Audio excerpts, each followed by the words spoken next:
Oh, well, now look at that. We are live for the Carney Masters Dynasty League for our second consecutive week, heading into week 4. As usual, we have Brad Olson. What's Yay! Up? Jarvis Collar. Heyo! And me, Flip. What? I've told you guys that this will be our permanent YouTube channel, the intentional streaming. And probably our permanent night, Wednesday.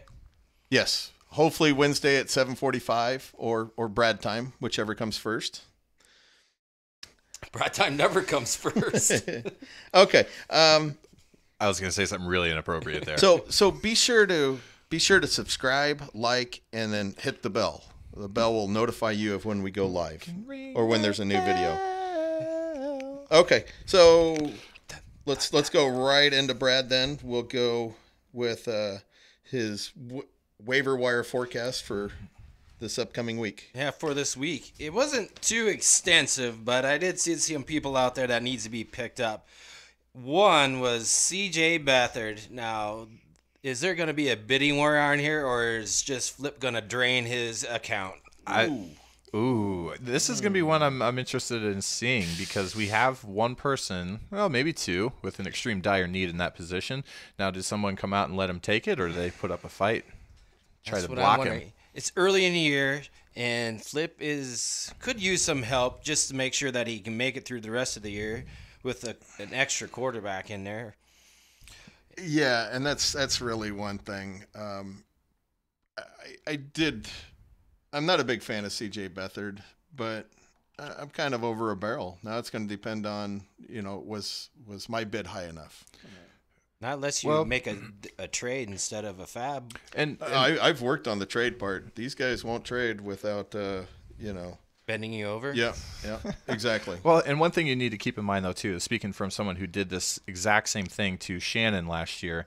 I stole Jacoby Brissett from him, because he wasn't very aggressive on the bid, and I wanted to block him from getting him. Now, did it help me?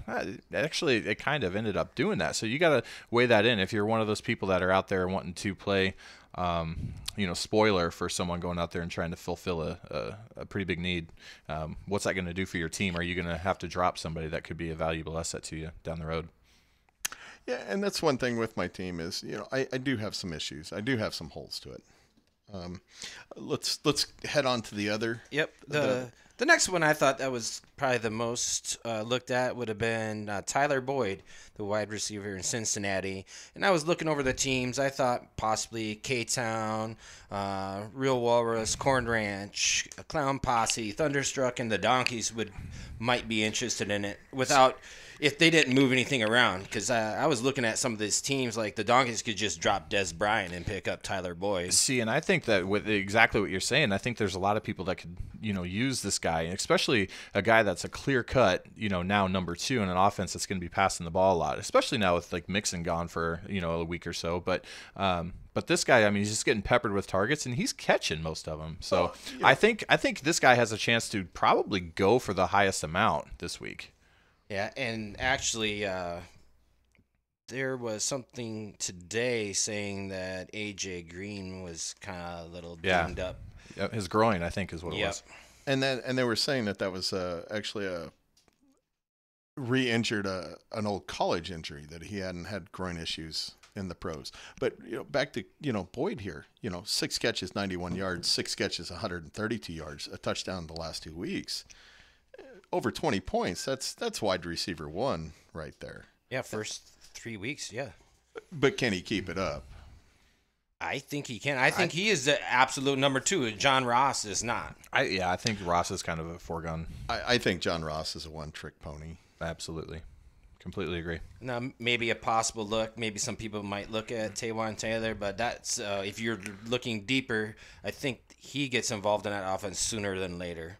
And I think with him, I think he's going to be more of like a, more of a stash and see. Right. Because we still are trying to – the jury's still out on Corey Davis. Now, the guy's extremely talented, but he hasn't done much this year. Where's Rashard Matthews? Exactly. In the whole mix. Well, the whole passing game in general. I mean, Mariota's out the last 2 weeks. Well, he's supposedly has a good chance of starting this week, but even – even in, like, they're just not getting a lot of movement through the air. Yeah, teams adjusting to the new offensive system.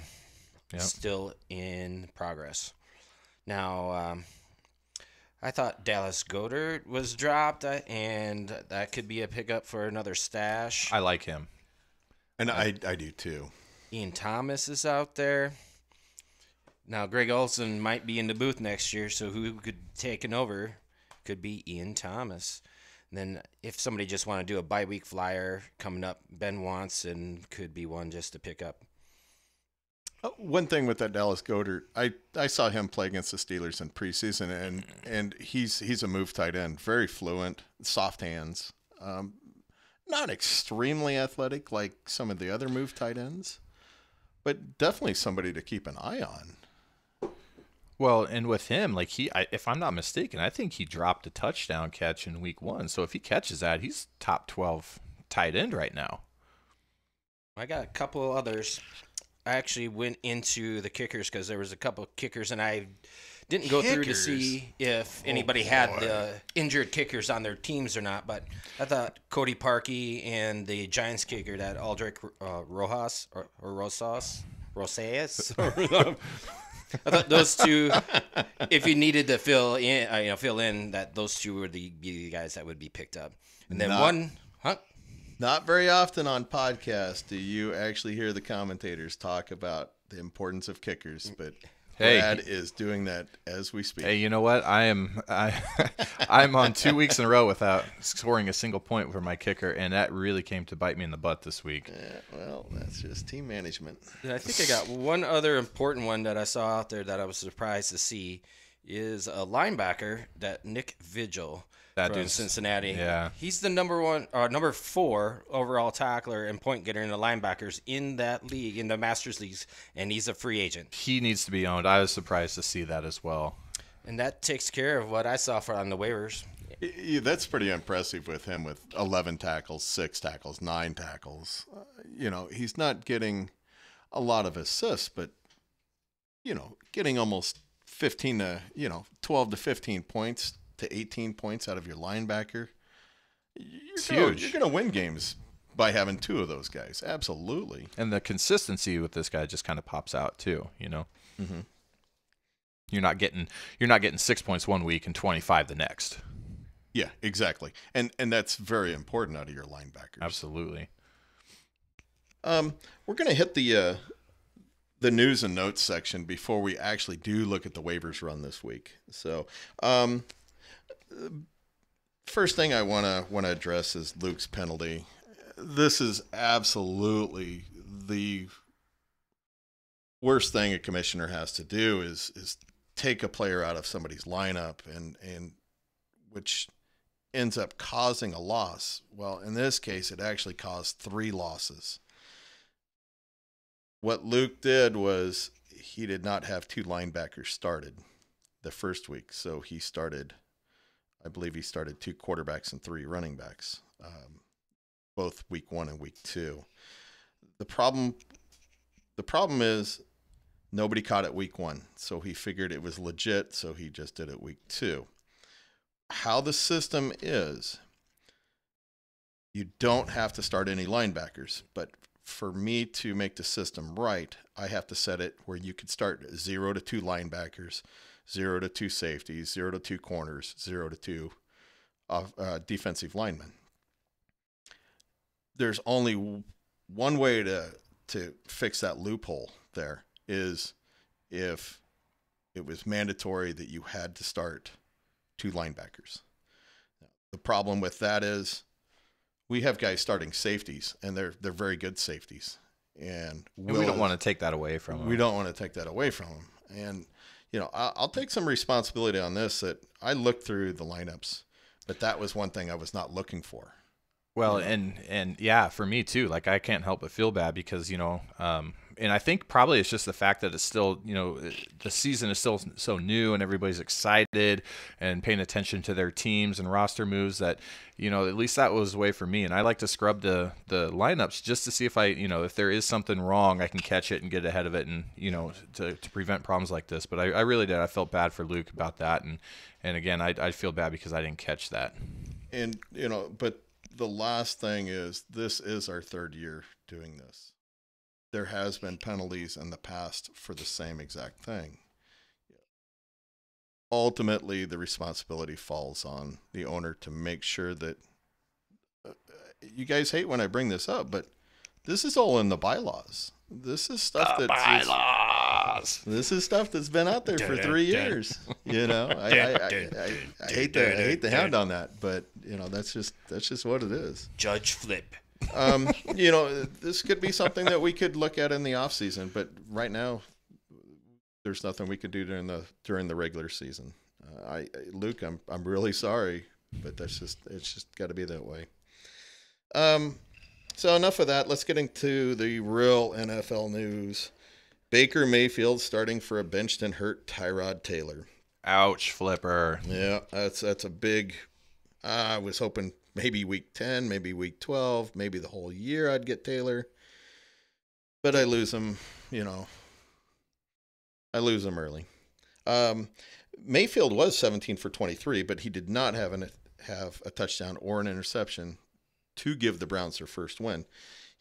He didn't really look that bad. He should have thrown a pick, but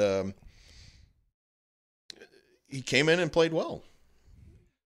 We'll see how he continues down the road. Now they can tailor that offense to Mayfield. Oh, I see what you did there. He's a funny guy. Just real quick, though, I don't know if anybody watched that game or not, but I kind of feel bad for Tyrod because, like, when he was out there, the first half that he was playing, when he was actually under center, like, the play calling was just terrible. Like, they didn't give him a chance. Like, they had guys in the backfield, you know, just as fast as he was when he dropped back. Like, he was getting so much pressure. The play calling was terrible, and it seemed like the play calling completely shifted to where when Baker came in, they were actually calling plays that would allow him to pass the ball over the middle with quick slants and outs. It's almost like they were setting Tyrod up to fail. At least that's the way it looked to me. Well, I'm going to go on top of that is I think that was the reason that they knew Mayfield will take those shots. And unfortunately, Taylor might not have been doing that in practice. And if you watched his career so far, he tends not to do it.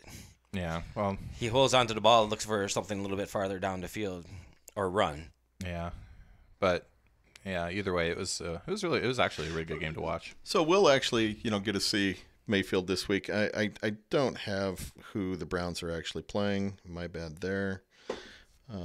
Other news: Josh Rosen starting for a horrible Bradford. But, you know, during the game, Bradford was actually 13 of 19 for 197. He did have 2 touchdowns, but he did have 2 picks. Now, when Rosen came in, he was 4 of 7 for 36 yards and an interception.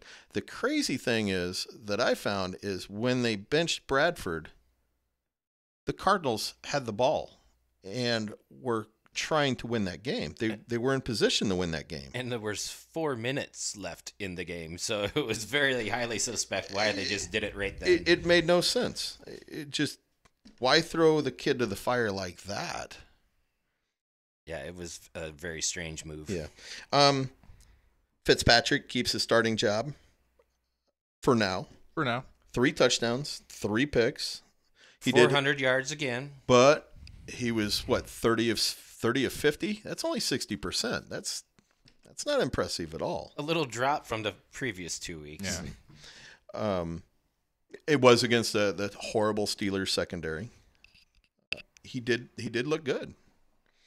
One thing of note when that game is, if you guys get a chance, watch the roughing the passer rules where the defensive players land on the quarterbacks. They're going to flag that every time. Every single time they'll flag that. I'll actually kind of bring that up a little later in the show. Okay. The last thing is Steelers shopping Le'Veon Bell. I do some writing for a website, and maybe or maybe not I'll actually get an article out this week about this. Same exact thing. It's really hard for any team in the NFL to actually trade for him. Right now, there's only about 8 teams, the Jets being one of them, that has over $11.5 million underneath their salary cap. And we'll have a bunch next year. So, but see, they can't sign him to a long-term deal right now. No team can. But what teams can do, they could actually sign him to a bigger contract than he is on right now. That's the only thing teams could do if he was traded. Should we see about the waivers? Yeah, they ran, and I want to talk about them because there was some serious money getting dropped today. Oh, I know there was some serious money. So, congratulations, Flip. Woohoo! You acquired C.J. Beathard for 90% of your fab. Yeah, that was a... Had to do it. Had to do it. I mean, you had to go big. It was go big or go home. Yeah. How much of the balance is left there, Flip? I think I have like $36, $60 left, something like that. This is not very much. But I saw it as a make or break for my season. I think most people would agree. But, look at here, Corn Ranch with the... Yeah, he got... $335. For Tyler Boyd, there. Yeah. I think that's a great addition for him. Because if I'm not mistaken, he has Alshon Jeffrey, right, who's been out. He should be coming back possibly this yeah, week. He but got I mean, cleared like today. Now, but I mean, just overall, I think that's a really good fit for Torrey. One thing I would like to mention about Torrey is, will he keep him for more than 1 week like he did with Antonio Gates when I believe he bid $125 for him and then dropped him the following week? Yeah, yeah. So we'll see. We'll see. No, this is going to be a guy that you're going to want to keep. And he's young, too, so. He is young. He's still, I don't know what round he was drafted in. But. Yeah, I put in $162 for him, but. And if you look at it, some of these guys still aren't doing their waivers right. But he was a round 2 pick, Tyler Boyd, pick number 24 overall. So, and he's 24. Yeah, and there was quite a few bids on him. The problem with some of these people though, like Gary doing his waivers like this, you can't put this in one round. You can't do that. Oh, you gotta be putting that in 2 separate rounds, in round 1 and then round 2. Like to be able to get more than one player. Yeah, so like with me, I put in round 1 up here. I put in for C.J. Beathard, and then round 2 I came down here and I put in for Tyler Boyd in round number 2. Mike did it right. Mike bid $225 on Boyd. Actually, Mike did not do it right because he stuck his linebacker in there as well. That should have gone in round 3.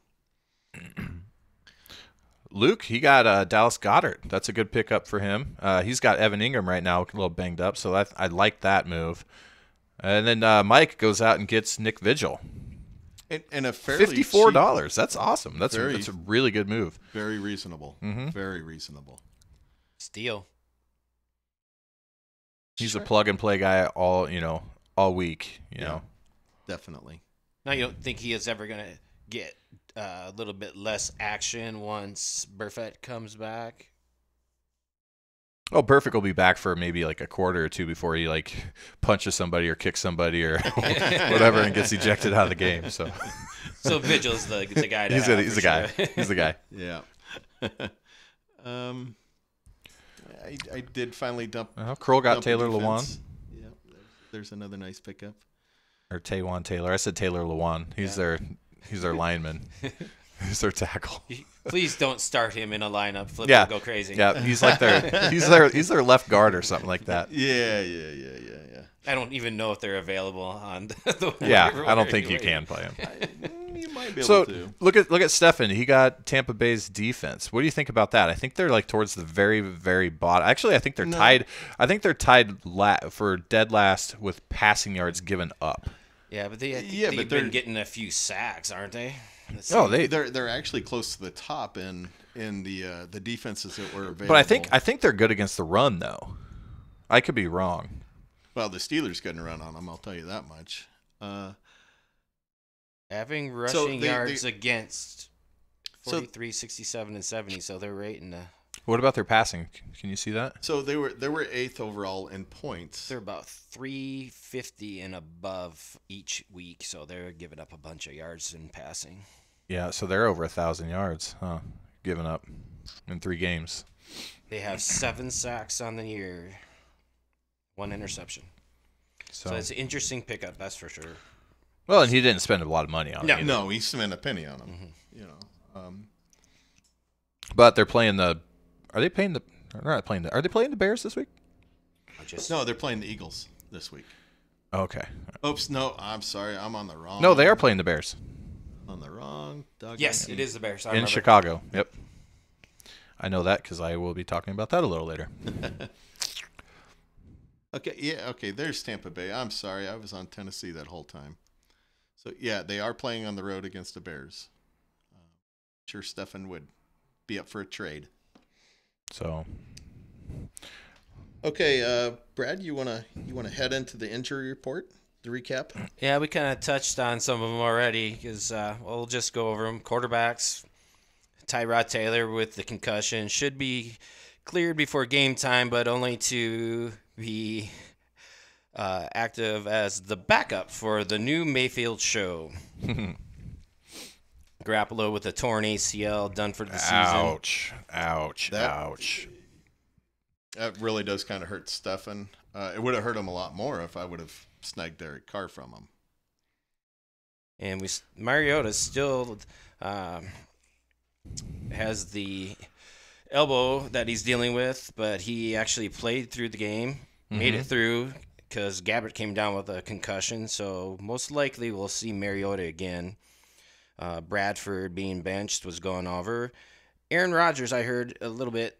I didn't see much on injury news for him, but I did hear that he might have a slight hamstring injury on the other leg that isn't injured with his knee because he's probably trying to Compensate.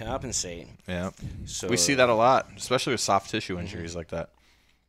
So it'd be interesting to see how that goes throughout the week. LaShawn McCoy is going to return this week. Woohoo! Leonard Fournette. What about Baldwin? You think he's in? Out? Were we talking Dougie? Yeah, Doug Baldwin. It's possible. I would say it's 50-50 right now. Didn't he practice on a limited basis today? Yeah. And then Which you never really know what limited basis is. He could have just gone out and stretched. And I didn't mean to interrupt there, but I think all signs right now are pointing to Fournette actually playing this week. Tracking in the right direction, Yeah. yes. Now, Devin Cook is still day-to-day. Hasn't seen much practice at all. I think he's playing. I think he'll play this week. And then Jay Ajayi and Sproles, they're expected to be back, but they did not practice today. Peterson suffered an ankle injury, but they have the bye this week, so he has time to heal up and should be ready after the bye. The interesting surprise was the Patriots putting Rex Burkhead on IR today. Guy just can't stay healthy. Oh, wow. Just breaking news here. Rashard Matthews told A to Z Sports that he asked the Titans for his release and is planning on moving on. Ooh, Taywan Taylor. Oh, yeah, There that you go. Taywan Taylor. Rashard Matthews, he's a 50-60 catch guy, I think. You know, why the Titans just won't use him in that regard is Well, and again, befuddling. we have a new regime in there offensively, coach. So maybe they just didn't see plans, wanted to get some of the younger guys on the field to get ready for the upcoming year and see how they produce. I was going to head over to the wide receivers, and Anthony Miller has a dislocated shoulder, likely to miss a few weeks. Dislodged shoulder. Alshon Jeffrey we kind of touched on, but he should be ready to go. AJ Green with a possible groin. And I heard John Brown today, possibly soft tissue injury in practice. So something to keep an eye on because John Brown's had Plenty of those because of the sickle cell. So the other big one was at the tight end was Evan Ingram going down with a knee, and only considered week to week, but still The mild MCL sprain, right? Yeah, That could I be thought he was that could up- be 3 to 4 weeks. I thought I saw 2 to 4 on that, but they're calling it week to week now, or from what you from what I gathered. The way from the injuries one of those other podcast guys. No, the injuries. It depends on how the teams. I mean, you can go back to like Delvin Cook. They named it a hamstring. He comes out at the end of the game and says, "No, it's only cramps," and then couldn't practice the whole week. So obviously, it wasn't a cramp. It's hard to tell which who's telling the truth on some of these injuries, but Well, we all know between Pete Carroll and Bill Belichick, neither one of those guys is going to be telling you the truth. then I had a couple linebackers. Sean Lee with a hamstring. He's expected to miss a few weeks. I wonder whose team he's on. Oh, I found him. He's on mine. And one more was D Ford. Then I had the two kickers, the Raiders kicker, Mike Nugent, hip injury, and a Titans kicker came up today with knee tendonitis. They actually placed Nugent on IR today. I missed that. I don't remember the guy they signed. I don't think it was a notable name by any chance, any stretch of the imagination. But other than that, I had, the two DBs on the Rams defense probably going to be out, but they're two starting ones. It sounds like Peters could come back, but Talib could miss some time. Talib's going to have surgery on his ankle. So Talib already had surgery. I also saw them put him on IR today. I had not seen that yet, but it could be. I might be wrong, but I did think I read that, which would be a designated to return, but still it'd be week 11 or so. And Richard Sherman has a calf strain, and he was having a hard time keeping up with coming back from his injury from last year. So I wish that guy would get a mouth strain and not be able to use that. I would look for the wide receiver DB matchup against Sherman to see who he's going to be lining up against this week. I love seeing him get schooled. One thing that was really notable today was there was a lot of guys questionable with limited practices, and you can see that up and down the rosters here with a lot of red Qs everywhere. But will we actually see all these Qs on Friday? Probably not. Probably a third of them or even more will drop off once these guys actually play. Yeah, or practice. Generally, most of the veterans, if they get a little slight injury, they just list it and give them some time off, rest, and are able to go for the game.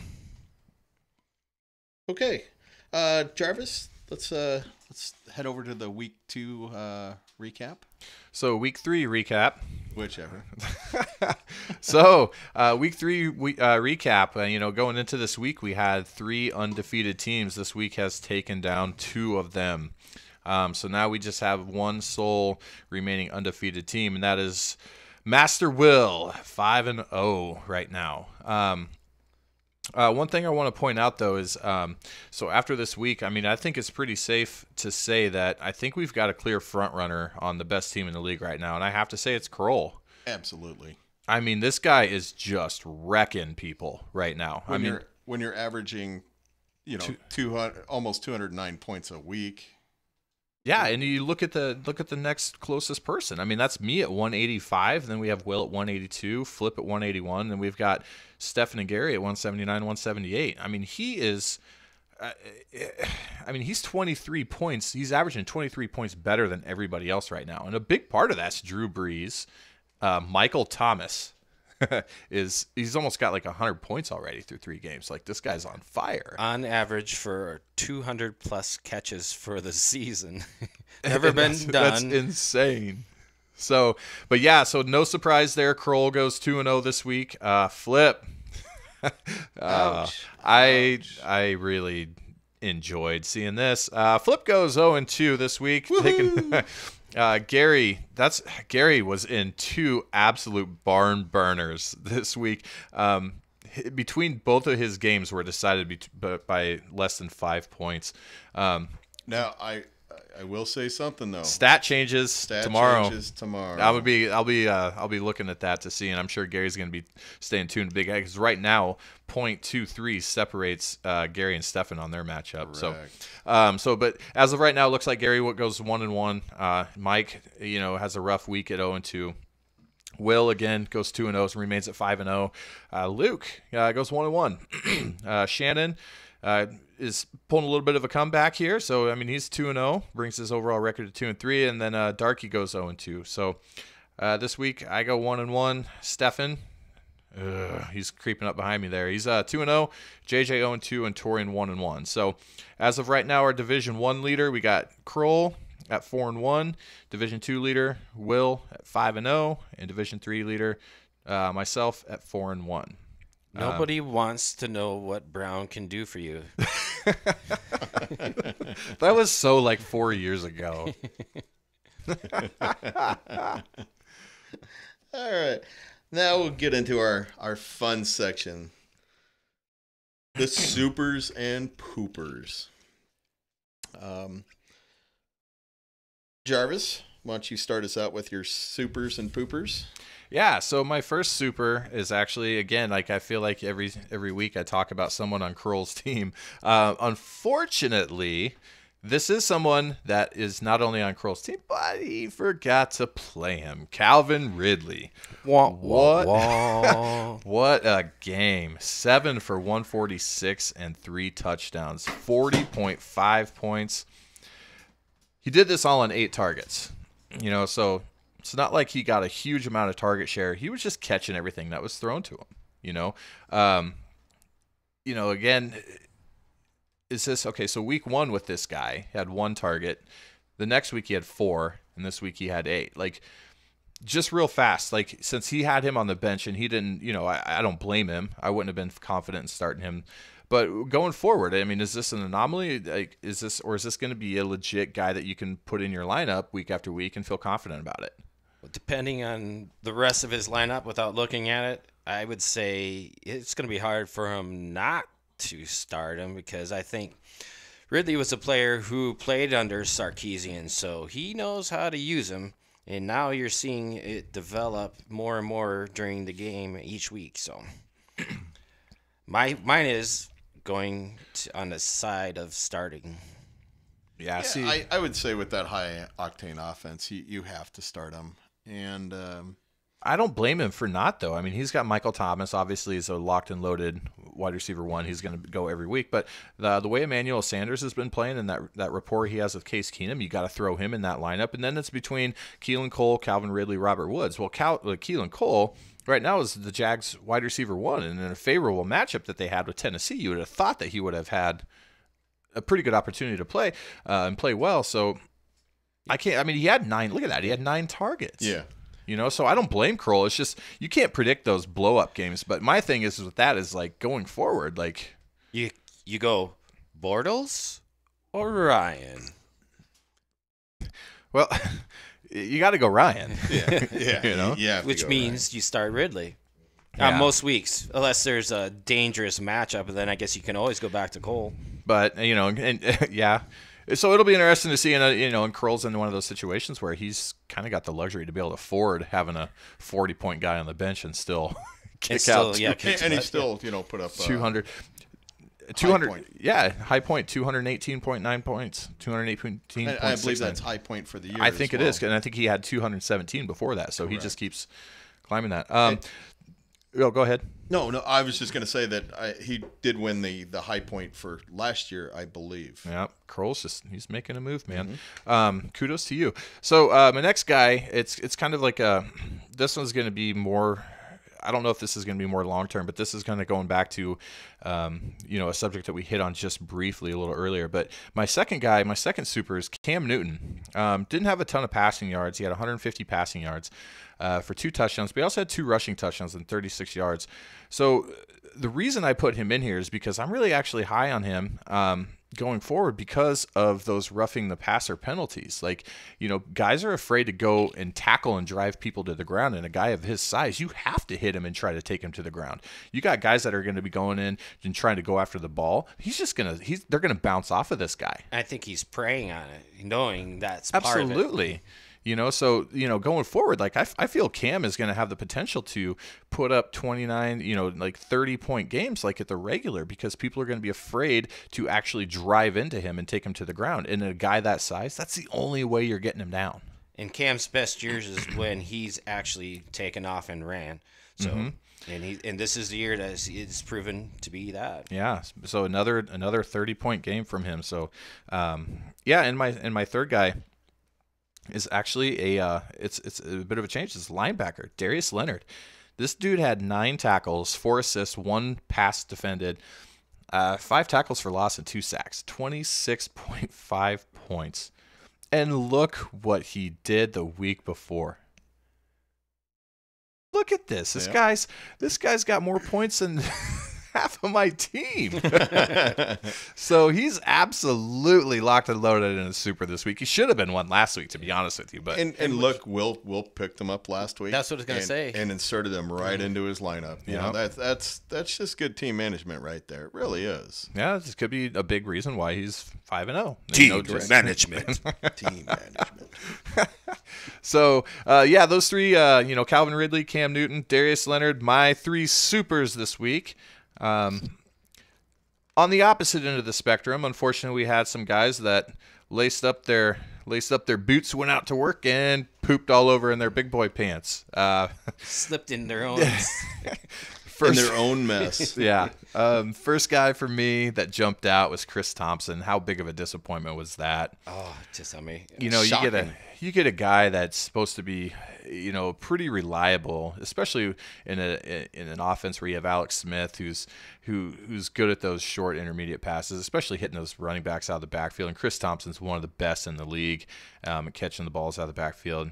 He was limited to 1 reception for 0 yards and 17 rushing yards. Dude, that's 2.7 points. Man, I don't think he had much more for targets either. No, he didn't. He only had the one target, I believe. Yeah, that's it. This is a guy was the that game flow. It was just, Peterson had the better rushing day and was able to keep the game at hand.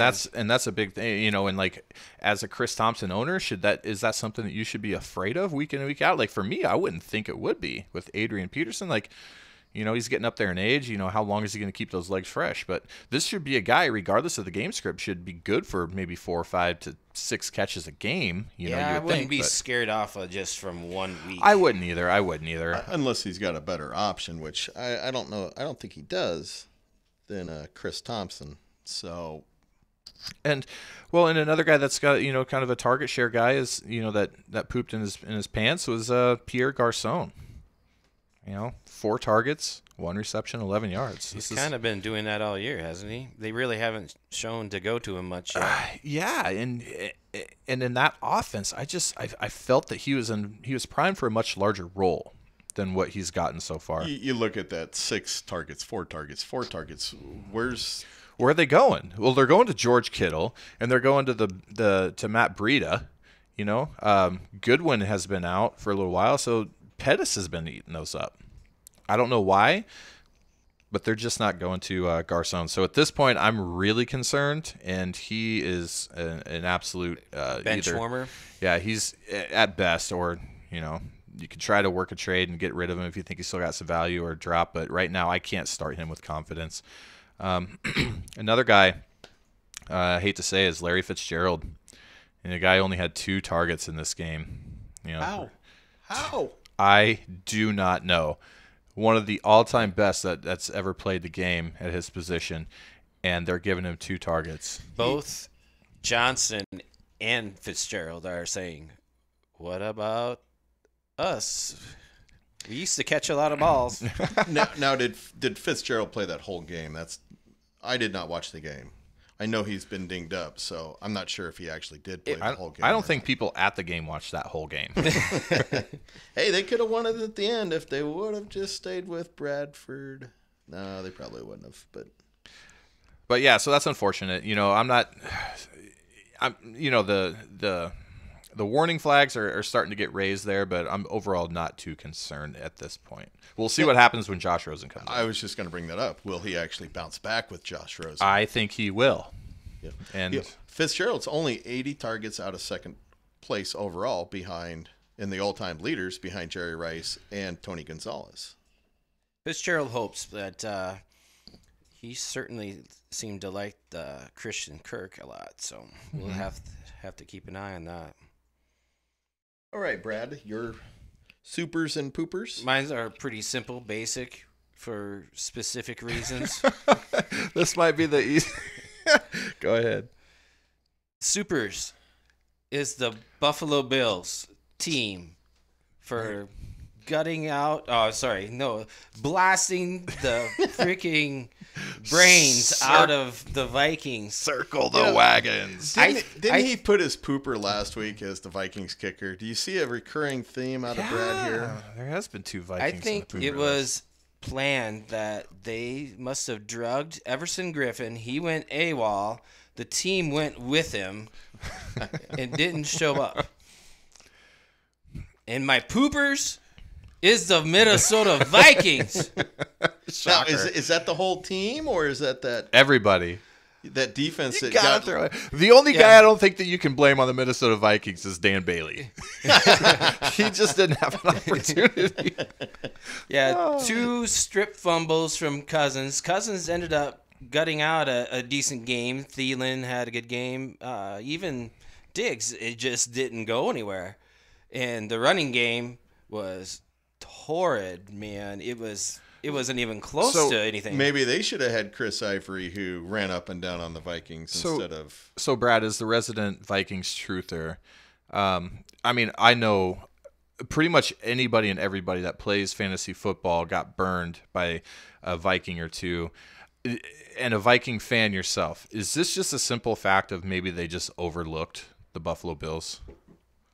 That's what everybody's going to suspect, but or does this go down to the fact that it's the National Football League? We're talking about the best of the best athletes out there, and take that out. In any given Sunday, anything can happen. But also, that whole Everson Griffin story started Saturday, the night before the game, right?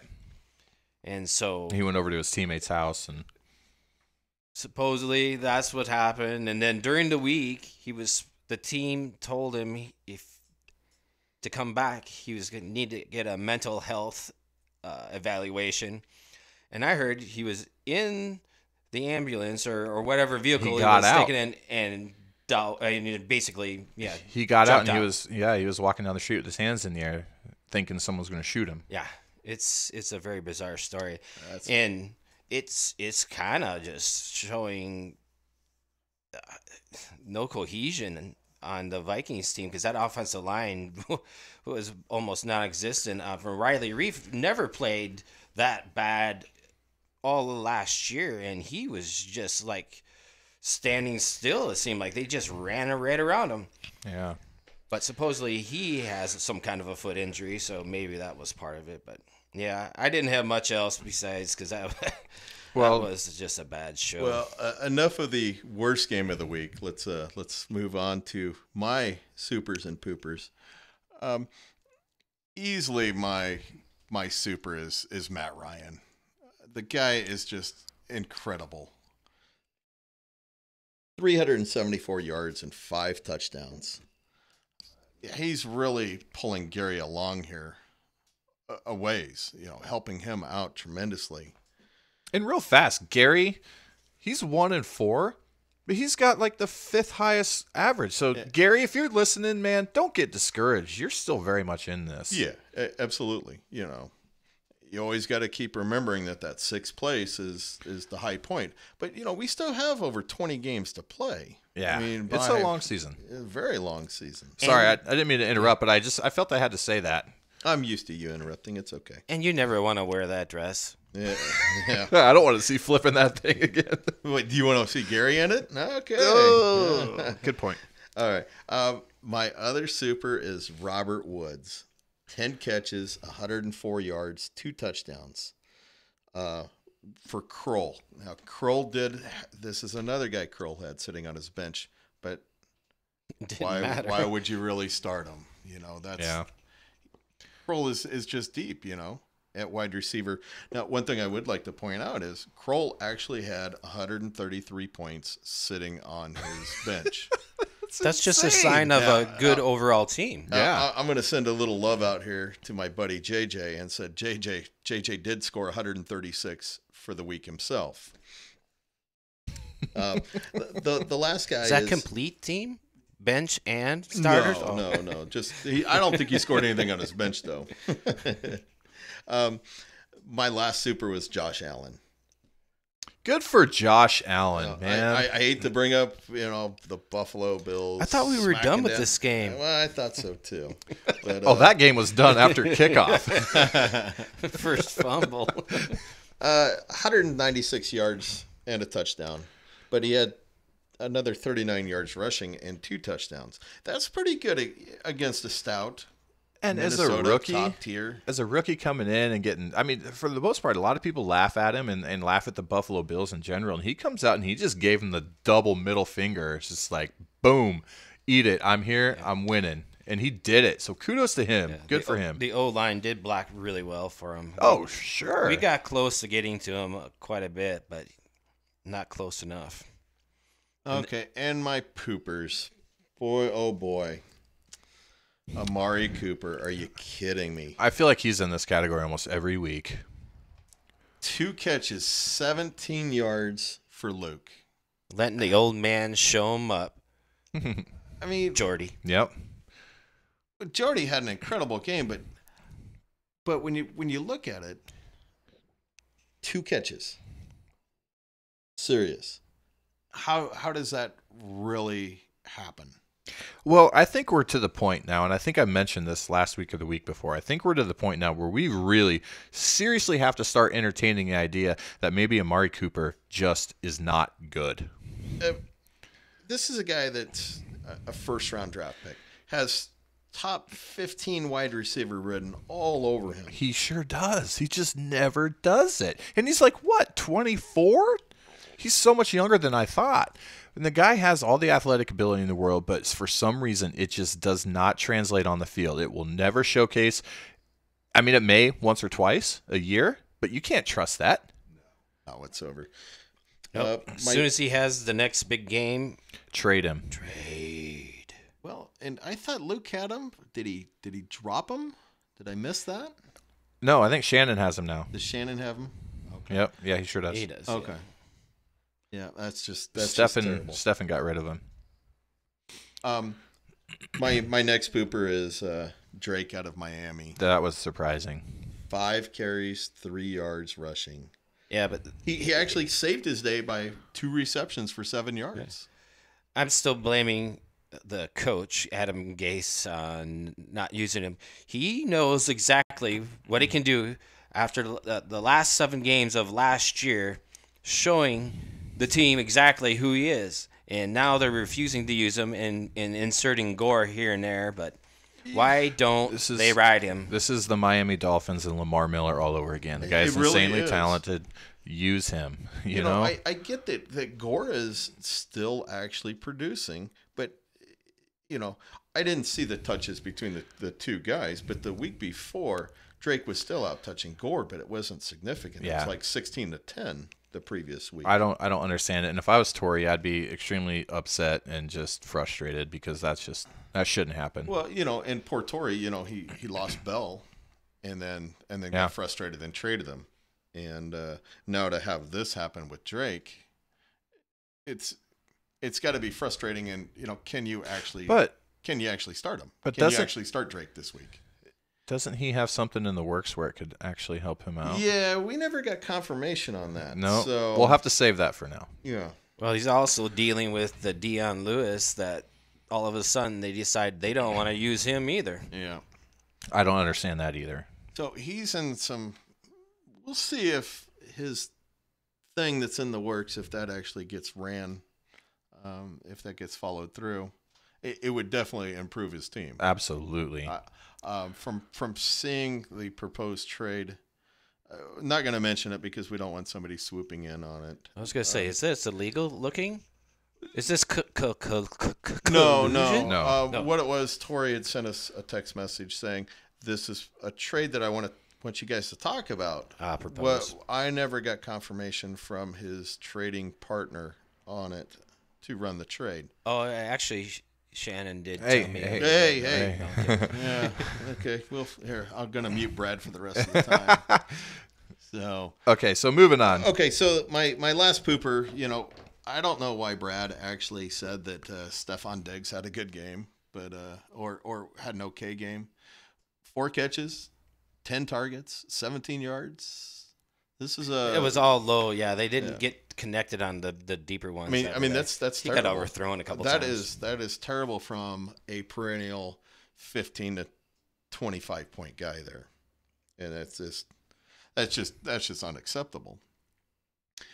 Unfortunately, with JJ, he's sitting there with Pierre Garçon, Jermaine Kearse, Richard Matthews, Cooks. That's just a rough week for him. His wide receivers are. That's the one I thought would go after Boyd, and then he got him, didn't he? We're talking about K-Town? No, Torrey got Boyd. Torrey got him. Yep. So, JJ sitting there with Adrian Peterson. Maybe he could trade him for Boyd. Yep. There you go. Well, he does have.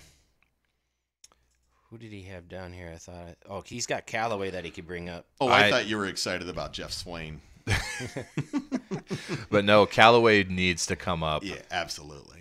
While we're talking about that, man, it's Baker Mayfield and Antonio Callaway.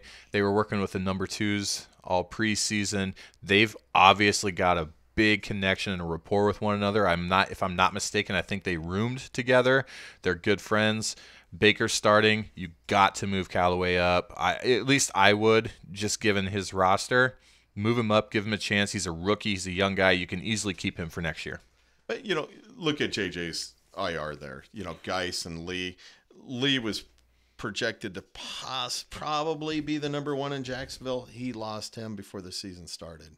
Same thing with Geis. Yeah. Those are 2 tough breaks on guys that you were probably counting on actually starting in your starting lineup. Depleting the depth of the team. Yep, absolutely.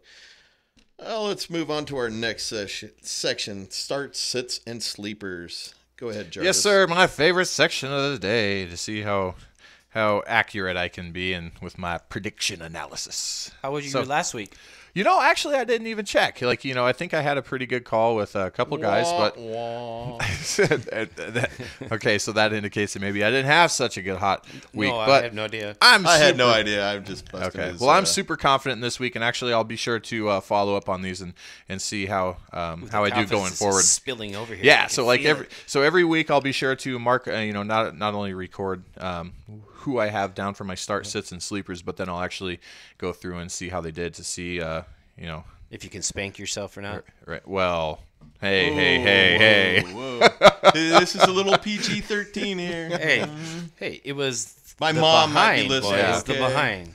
Okay. So we'll start with my 3 starts this week that I really like. Number 1, Tyler Boyd. We've talked about him a couple times today. He's going up against the Falcons in Atlanta. Right now, Atlanta's 26th versus the pass. I think you can move the ball easily through the air against them. Like I said, he's already their established and clear-cut number 2 wide receiver, and he's coming off a back-to-back 20-plus point game. So I like his chances there. I like his opportunity. Look for Tyler Boyd to have a big game. And they lost another safety.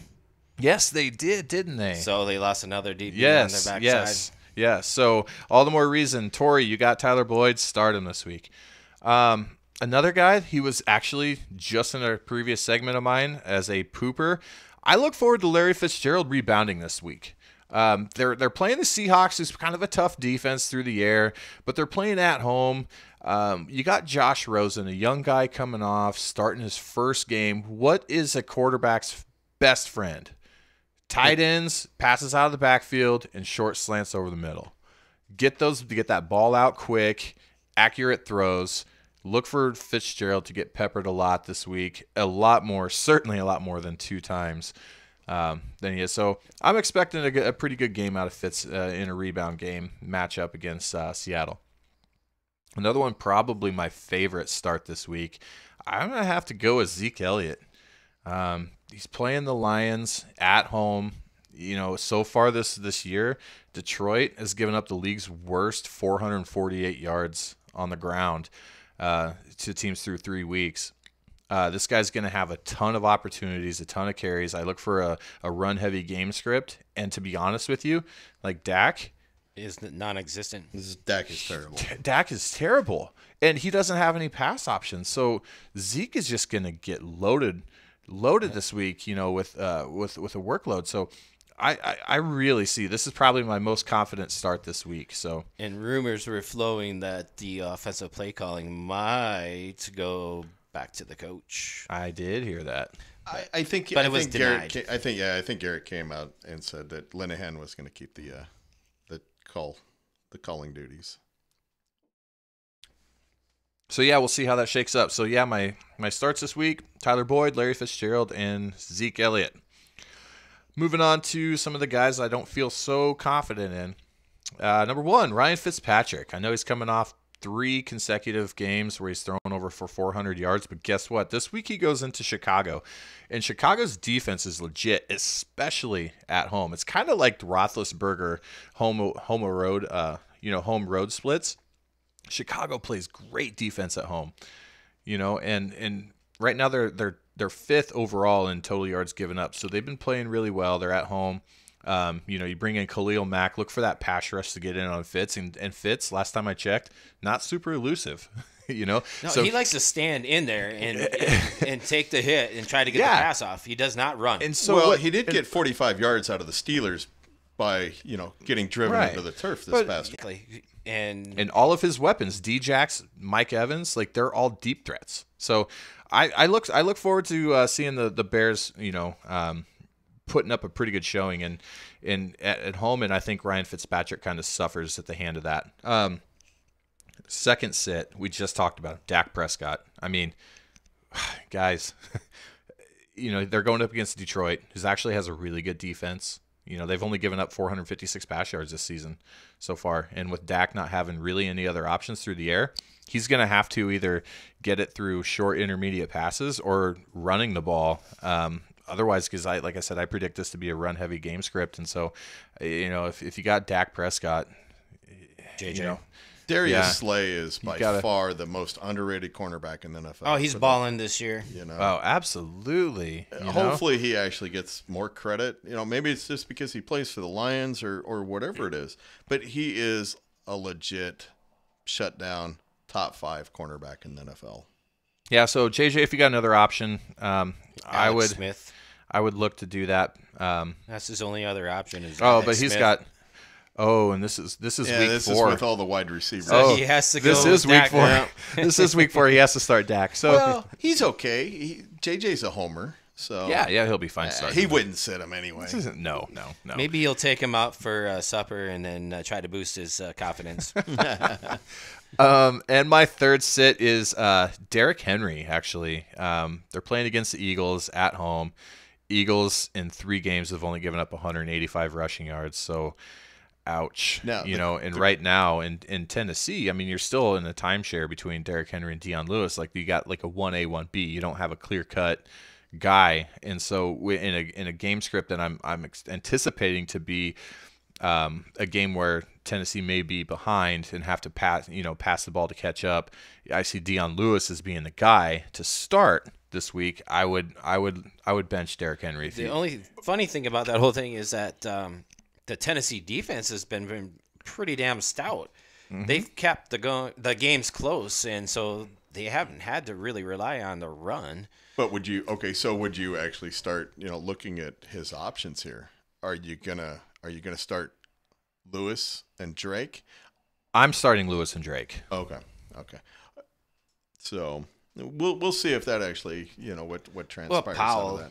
Well, and actually Nyheim Hines and Bilal Powell, both of those guys did much last week. Actually, he didn't. But 7 points. if you look at Nyheim Hines and Bilal Powell and Dion Lewis, now those 3 guys should average maybe 4 to 6 catches per game out of the backfield. So you're when you start one of those guys, you should be expecting a floor of around 10 points per game.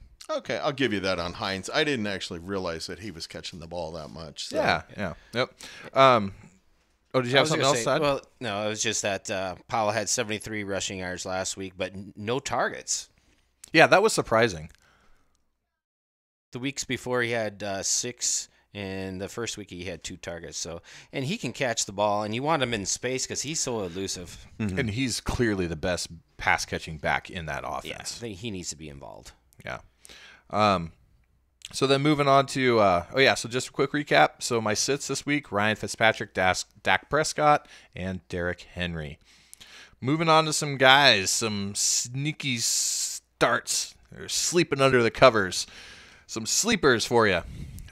Ricky Seals-Jones comes to mind. Now, I don't think anybody picked him up, but I thought maybe someone was going to grab him this week. But the reason I like him, guys, is because, again, we got Josh Rosen coming in.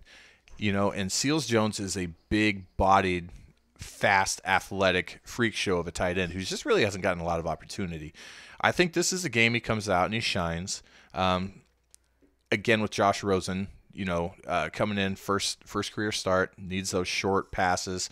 Tight end, guys, is a good place to go. So it's a nice security blanket for a young rookie quarterback, especially if Fitz continues to have some non-target issues going on. Maybe. Yeah, absolutely. They've got to go somewhere. So I like Ricky Seals-Jones. Another guy I really like this week. You can call me a homer, but I actually like Cortland Sutton. You're like, why Cortland Sutton over Demaryius Thomas and Emmanuel Sanders? I was going to say, are you giving up on Thomas? Has Nope. the team given up on Thomas? Sounds like he's given up on Thomas. No. You can't push Sanders out of the starting lineup. No. This is the sleeper section. This is people that maybe you don't see coming. I would put Keenum in along with him this week. I honestly, I thought so. And the reason why is because Kansas City is the league worst against the pass right now. You can attack them through the air and you can attack them deep. So I think that if they're going to be, with Demaryius Thomas kind of struggling a little bit right now, dropping some pretty crucial passes, just not off to a great start. Cortland Sutton right now is going to be the guy that they go to that has a very high contested catch rate. Like he can go up and get those balls. He's very, very good at that. He's a big athletic guy that can jump. He's super fast, and when he's in a contested area, he can actually come down with those a lot better than anybody else on this roster. And DT has a tendency to drop the ball. To drop them, he'll make those really tough athletic catches, but then the easy ones, he just drops them. So it's just the question will. I can see why you're on Sutton. Will it actually be a shootout against the Saints? And that's against the Chiefs. The Chiefs right now, like I said, they've given up over 1,000 yards through the air, and they've also given up 8 touchdowns through the air. So they're showing nothing to stop anybody. They're a team that can attack you through the air, and I look for Sutton to have a surprising breakout game here. My third guy. Sterling Shepard, guys.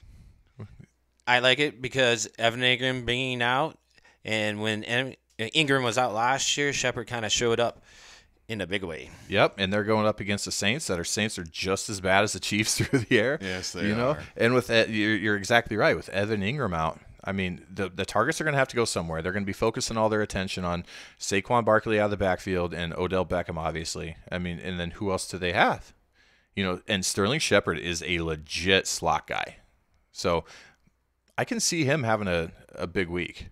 I absolutely have no idea who their third wide receiver is. I don't either. That's the thing. It's the ex-Viking tight end, and I can't think of his name, that he had a few catches last week. Oh yeah. It's But the only knock on Sterling Shepard is Eli Manning. I wouldn't be surprised if this was Eli's last year. He looks our biggest old. Game of the year. He looks over the hill. Yeah, this should be his biggest game of the year. Well, and look at his offensive line. They're just not giving him any time, and he's just getting murdered back there. I could see this really being another 14 catch Barkley game. It's Rhett somebody. Rhett Ellison. Rhett Ellison. There it is. Yeah. I was going to say Rhett Miller, but he plays in a band called Ellison's actually a wide receiver now, huh? I thought he was not more of a tight blocking end guy. All right. So mark it down. My sleepers this week: Ricky Seals-Jones, Cortland Sutton, and Sterling Shepard. And when his picks go wrong, he can tag him, try to find out a place to contact him and give him his fair due. Yeah. Okay. Brad, did you want to go over the waivers real quick from last week, or? Actually, the only ones I think I did, the only ones that I wrote down was the big one was Darius Leonard. That was a bit of 101 0-1, and Gabbert got picked up for $1.50, which I thought was a steal for the week, just for him actually starting. And Dan Bailey was the only other one that I really saw anything that was worth. The Cleveland Browns went for $5, which isn't too bad. We'll see if they have a bounce back game from that. I don't think there is anybody. That Darius Leonard, did you say that? Yeah. Yeah. Jordan Hicks is a pretty good addition on Friday. Kiko Alonso as well. I like that kid. And of course, Kroll picked him up. I think he scored 15 this past week. Kiko Alonso. I'm not for sure. So let's jump forward to the schedule for this week. And anything jump out at you right away, Flip? Oh, you were actually talking about us? No, there's way better games than that. Yeah, the two good games are both with Will. Will being the top of his division is going up against both Jarvis and Stefan, who both lead their division at 4-1 as well. And they're fairly competitive matchups. Stefan, 2.2 favorite. Jarvis, a 13-point favorite. Now, I don't put a lot of stock in these. don't either. It's through what something Sharks. I've never even been to their site except for to look at this stuff. And I heard there's a slight trying to curve not putting their best players in, so we look at this and see it kind of skewed. It wouldn't surprise me one bit. Like looking at some of their projection points, it's like where do they come up with this? Or were you talking teams, Brad? Yeah, I'm talking the team owners not sticking in their best lineup. Yeah. You mean like the Donkeys or Shannon or Stefan. So okay, well, if they don't want to play along with us, they don't have to. We can ignore them. Yeah, if you want to break down, we can take a look at what they do have started and make fun of them and say their team management sucks. But Yeah. Well, there's only two guys with titles in this league, and one of them is Shannon. So if what is his title? he was the 2016 league champion. Oh, I thought it was something else you were going to say. Oh, no. He is the electricity champion, though. If you do have some wiring that needs to be done, give Shannon Godfrey Electric a call. That'll be $5, Shannon, for the cheap plug. But yeah, Will 5-0 against two 4-1 teams. I don't think it gets any better than that. I really don't. It's the best place to be in. We could look at me versus Jarvis, but no, I was just saying that because I like to beat you. Yeah, I'm a struggling team right now. Look at all those Qs. Hurt. Yeah. Hurt. He has one guy. I got three guys sitting on IR. I don't expect to beat him. I don't have that good of a team. We'll see with CJ Beathard if he can put up 500-600 yards and 19 touchdowns, but that's not going to happen. I'll probably get 125 and a concussion out of him. So that's my sheer expectations from him. So, but it's going to be exciting. This year's started off fun. I'm sorry that we had some issues with it, but it's been another great year. I mean, look at the standings. I mean, the standings are crazy. Some of these teams, Mike and Gary, these are both two-time playoff teams, 1-4. Shannon. Shannon's actually 3-2, and Luke is 1-4. I got to correct that. I'm sorry that I just noticed that. Chris 2-3, first year. We'll see. Long season, but Corn Ranch 1-4, and JJ. Those are both surprises, and it's not like JJ scoring 462 and 459. Those guys are way back on the points, but it's a long ways to go. We're going to get into the bye weeks this week. Now we're going to find out who's got the depth. This is where it's going to get really interesting. This is when it's going to come down to, I don't want to go back to Flip's go-to here, but team management. This is going to come down to start-sit decisions. This is going to come to waiver wire acquisitions. This is going to come down to actually studying and running your team, based off of matchups and bye weeks. So this is when the rubber meets the road, and this is when it gets fun. And not tripping up of starting somebody that could be injured just because you didn't pay attention and had that bye week and you put somebody in there. Mm-hmm. Agreed. So right now, if the playoffs started, it would be Kroll and I, Will, and Jarvis, and Stefan, and then the sixth one that would get in would be Gary based on points at 536. But that's 10 weeks away. We're a long ways away. So I think we've gone over our hour here. The biggest thing I'll say to remind you guys is this is our channel. Be sure to subscribe and hit the bell so you get notified when we go live. We had a couple of false alarms doing some testing tonight that we won't have to worry about for the future. Nope, keep it up, guys. It's pretty tight in some of these races. And when we're actually going live, guys, if you get in the group me chat and if you have questions or any topics you want us to cover, just shoot out a message and we'll be sure to bring them up. All right. Well, thank you all very much for watching. We appreciate it, and we will catch you next Wednesday at hopefully 7:45. All right. Thank you. Later. See ya.